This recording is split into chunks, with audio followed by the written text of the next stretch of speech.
Olha lá, voltamos. Nossa, ontem foi difícil.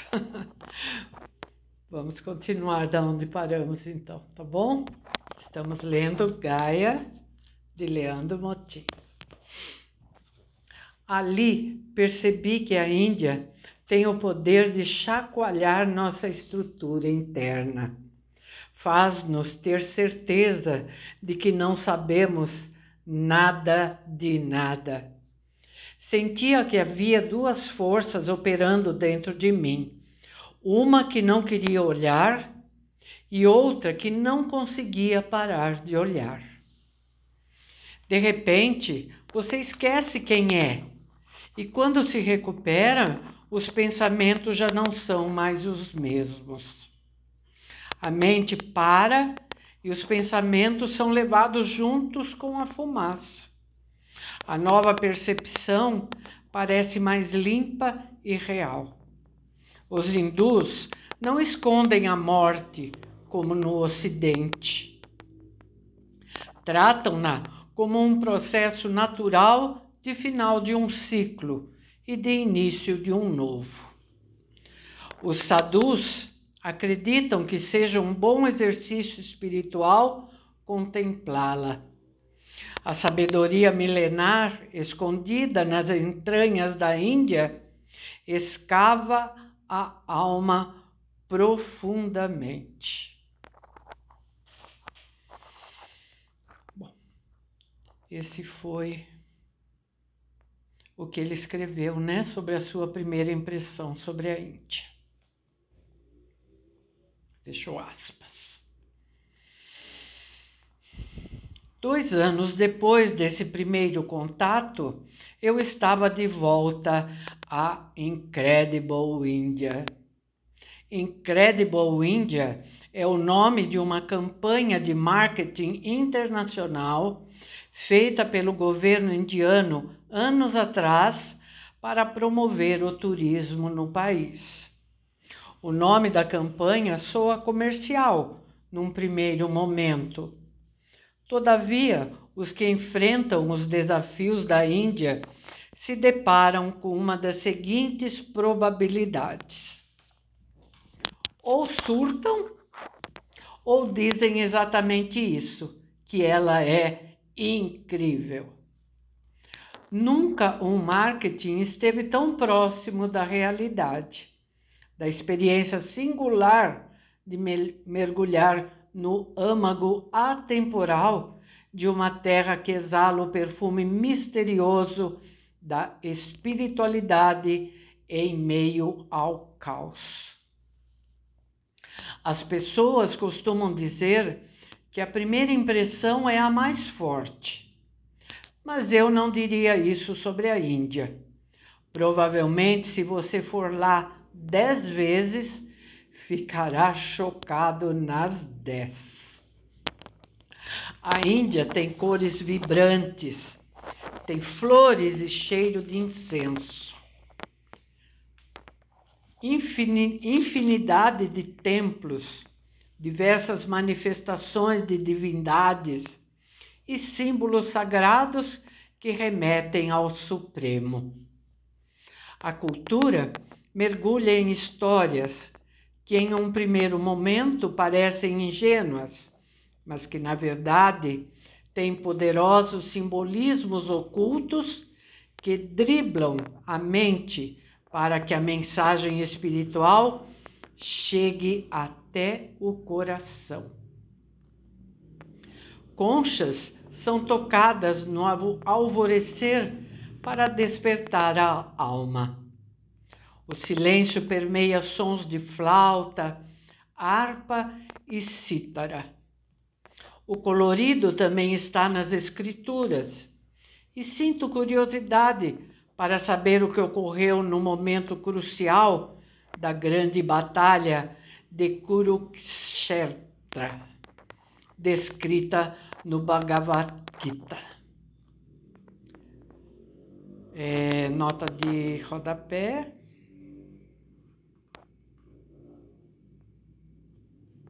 Ainda não.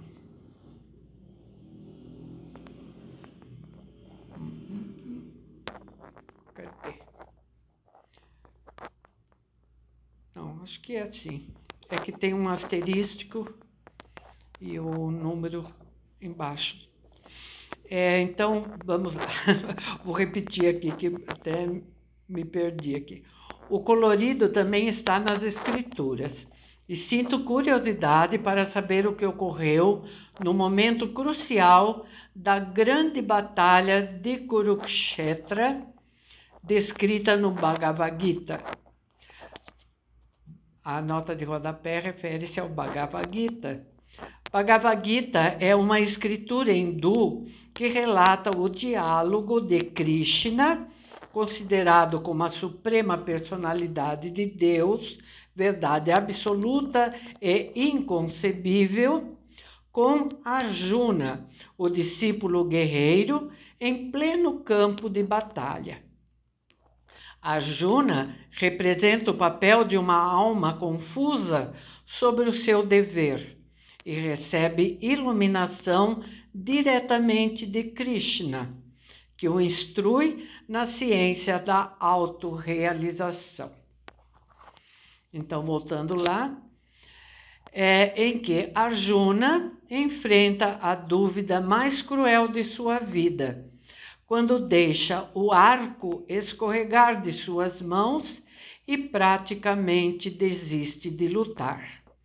Este é o momento em que Krishna aconselha Arjuna a se unir ao divino.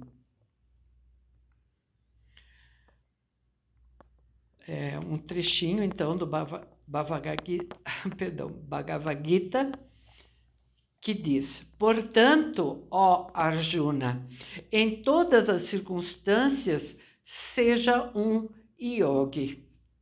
Então, isso está no capítulo 6, verso 46 do Bhagavad Gita.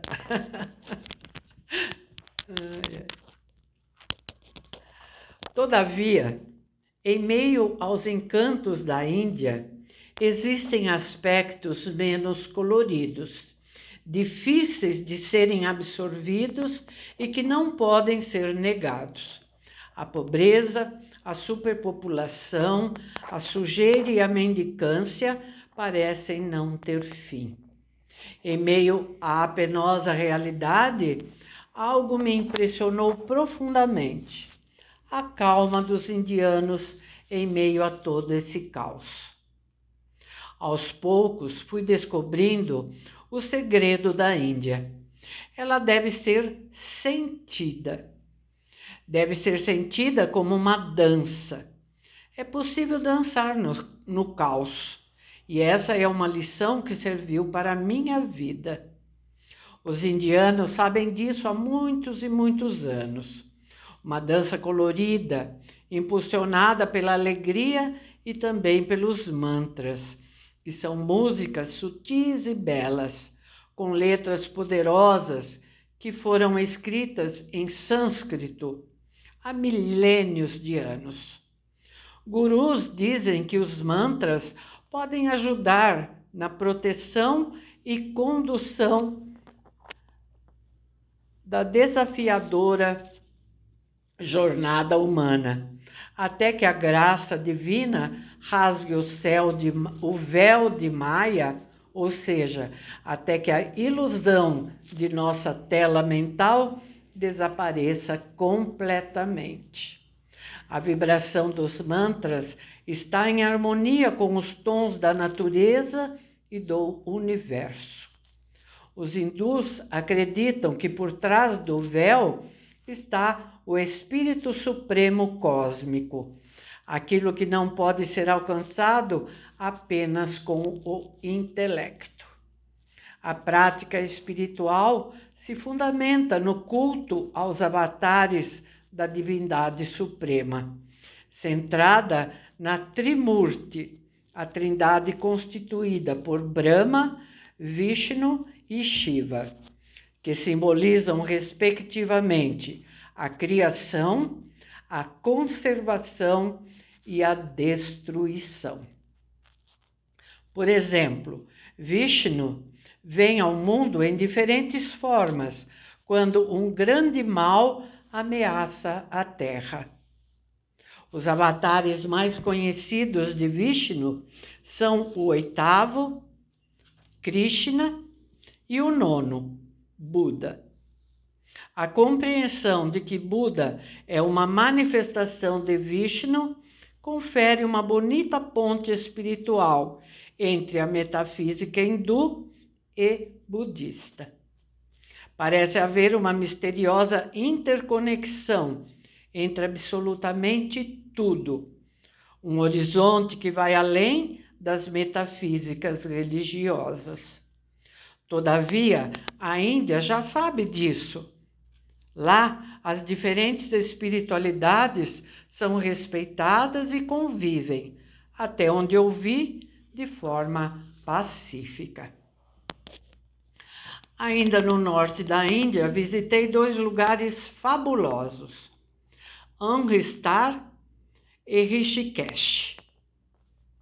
No ônibus que partia de madrugada a caminho de Amritsar, cidade localizada na fronteira com o Paquistão, tive outra surpresa típica da Incredible India. Estávamos na estrada e já tínhamos percorrido metade do caminho de Dharamsala para Amritsar, quando o ônibus parou repentinamente no meio da rodovia.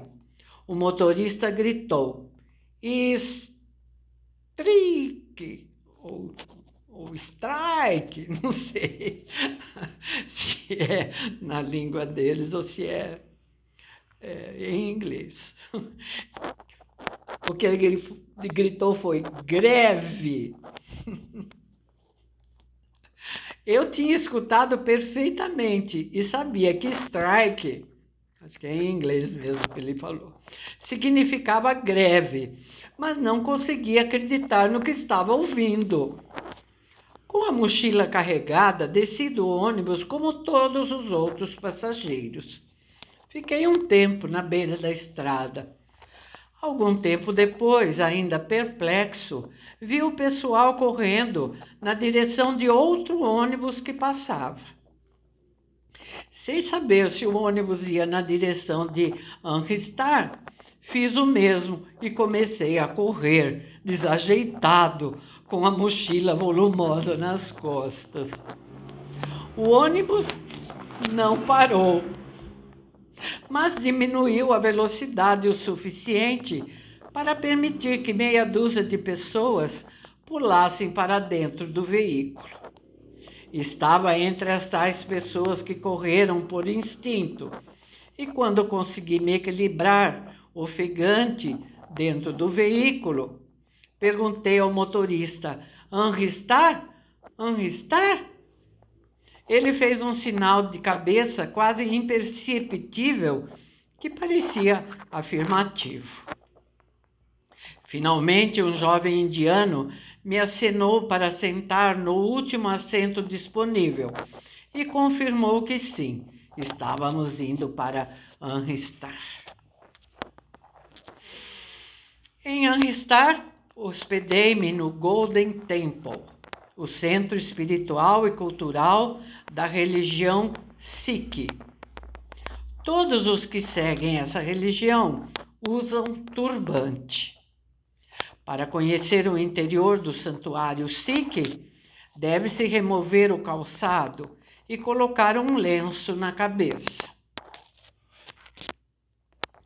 A energia do templo é pacífica e a construção é belíssima, especialmente quando o sol desce abaixo da linha do horizonte e a iluminação noturna transforma o Golden Temple em um colírio de beleza para os olhos.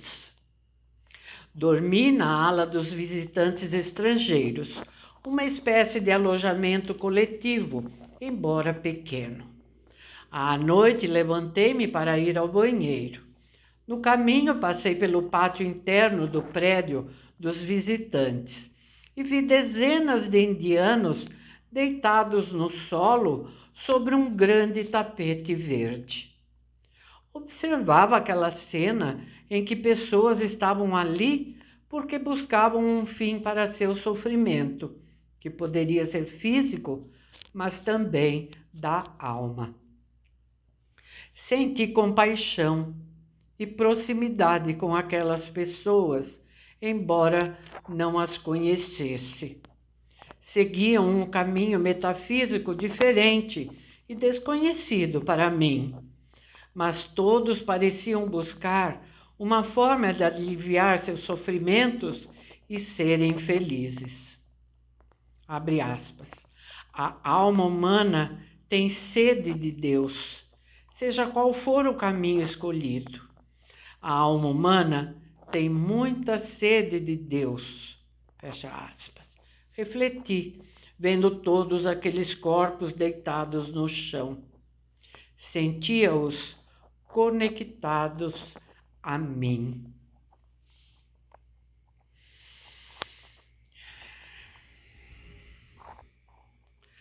A religião Sikh surgiu numa região de conflito entre o hinduísmo e o islamismo, na fronteira com o Paquistão. A história do sikhismo começa com o guru Nanak, um filho da casta governante e guerreira, que viveu entre 1469 e 1538.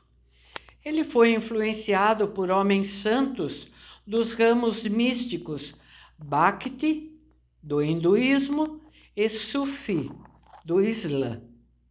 O Guru Nanak afirmava haver um ser supremo e defendeu que todas as religiões utilizavam nomes diferentes para a mesma divindade, a qual ele chamou de Sat Nam. Visitando o interior do Golden Temple, um quadro me chamou a atenção.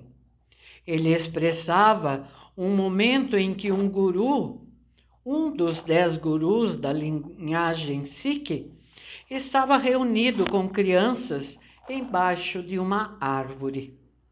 A história conta que naquele momento o rei se aproximou e fez uma pergunta para o guru, que por sua vez continuou conversando com as crianças.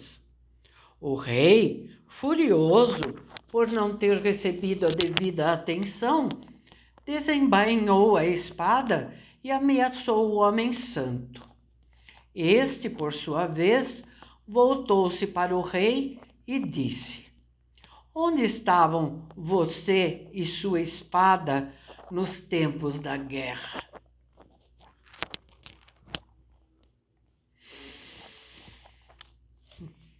Depois de Amritsar, fui para Rishikesh. Localizado nas colinas do Himalaia, Rishikesh é um magneto para aventureiros.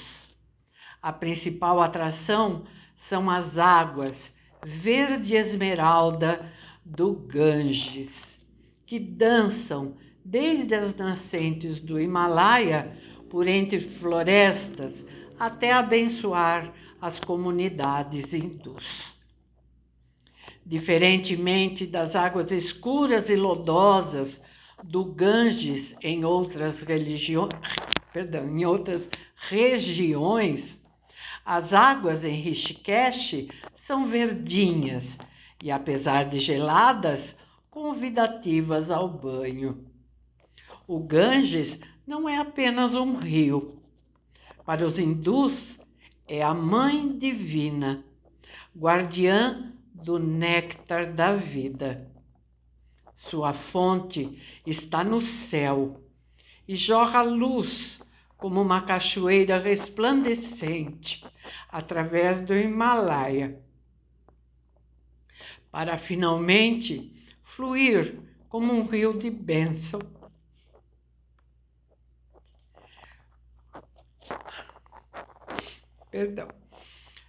Como um rio de bênção, purificação e libertação.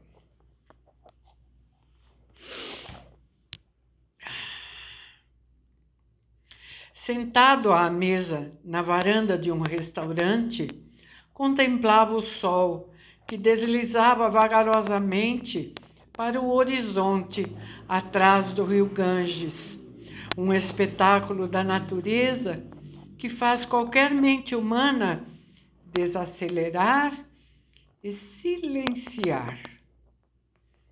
O Ganges nos conecta à alma e dá a certeza de que existe um propósito elevado para se estar vivo. Algumas vezes parece até possível visualizar as pegadas invisíveis dos sábios místicos que por milênios caminharam ali por perto, às margens daquele rio tão venerado. A direção espiritual do caminho hindu é de entrega, um tipo de entrega ao fluxo do rio, da vida, que corre para o mar. Essa é a prática suprema dos sábios hindus, algo muito difícil de ser compreendido intelectualmente. Nesse ponto, gostaria de fazer um resumo sobre ensinamentos importantes acerca do amor e da natureza humana que colhi não só na Índia, mas também por meio da leitura de textos que despertaram minha atenção e da investigação de ensinamentos, como por exemplo do psicólogo Carl Gustav Jung, do escritor Eckhart Tolle, da médium Eva Pirroukos, do Osho, do Deepak Chopra e de vários outros. Tais ensinamentos remetem à origem das emoções perturbadoras que nos impedem de viver o amor integralmente. Não obstante, ele é uma necessidade para a experiência humana e faz parte da evolução do homem, porque o verdadeiro centro só pode ser conhecido por meio do falso. Eu vou ter que parar por aqui, acho. Será que eu leio tudo? Faltam 2 páginas. Vou ler mais um pouco. Tão importante essa parte que vem. Parece que todo ser humano sofre na infância choques de desamor, abandono, rejeição, exclusão e humilhação. Todos passam por isso, uns em menor grau e outros de forma mais traumática.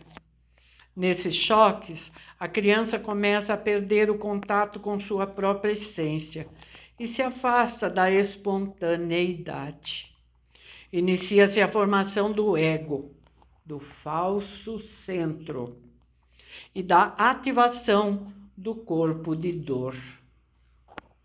A criança sente medo e ódio, mas não pode manifestá-los porque ela precisa ser aceita para sobreviver no meio em que está inserida. Assim, começa o desenvolvimento da negação, o que na psicologia Carl Gustav Jung denominou como sombra. É como se fechássemos o porão que fica no subsolo de nossa casa, trancássemos a porta e esquecêssemos a chave, porque não queremos mais experimentar aquela dor. Não obstante, é lá que também está escondido o baú com nossos principais tesouros aprisionados. O termo sombra muitas vezes assusta, mas é a simples representação da nossa parte inconsciente.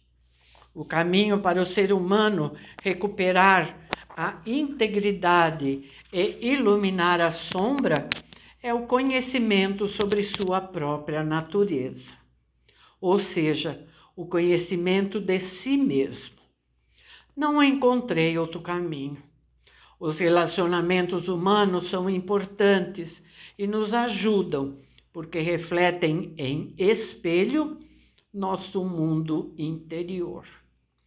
Paulo de Tarso se referiu a isso na belíssima carta aos Coríntios, como, abre aspas, porque agora vemos por espelho em enigma, mas então veremos face a face. Agora conheço em parte, mas então conhecerei como também sou conhecido. Fecha aspas. Coríntios 13, 12. Ou seja, os relacionamentos trazem para a superfície o que estava escondido na sombra. Em outras palavras, eles refletem o que precisa ser transformado no nosso interior. Desse ponto de vista, os relacionamentos não são apenas cruciais para o nosso crescimento, como também podem ser considerados abençoados.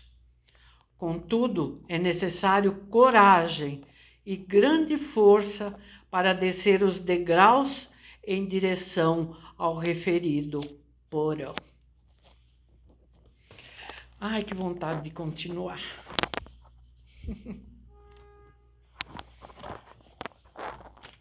O que vocês acham? Falta uma página. Vou continuar. Ainda há outro ensinamento bastante curioso no que diz respeito aos relacionamentos de casais.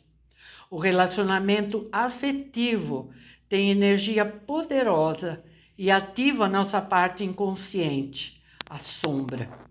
E talvez isso diga algo em relação à dificuldade dos casais nos relacionamentos íntimos, os quais podem acabar se transformando em uma espécie de jogo de poder, ou seja, um tipo de relação em que inconscientemente um precisa dominar, o vilão, e o outro precisa ser dominado, a vítima. Há uma espécie de prazer negativamente orientado, e ambos têm participação e são responsáveis por esse tipo de relacionamento, que não é saudável e está longe de representar o amor. O amor verdadeiro liberta, não tem apego, não força o outro a amar e não depende do outro para ser feliz. Sei que é fácil falar sobre isso. O desafio é colocar isso em prática de forma consciente. Resgatar a espontaneidade perdida pode ser muito importante para vivermos o amor real e responsável. O casamento é uma construção humana e parece que ele precisa de uma ressignificação. É possível transformá-lo, mas isso exige trabalho interno e motivação. Tá ficando muito longo, né, gente? Falta um trecho ainda, mas vou parar por aqui, tá bom? Queria terminar o capítulo, mas acho que não convém, tá bom? No próximo eu continuo, tá?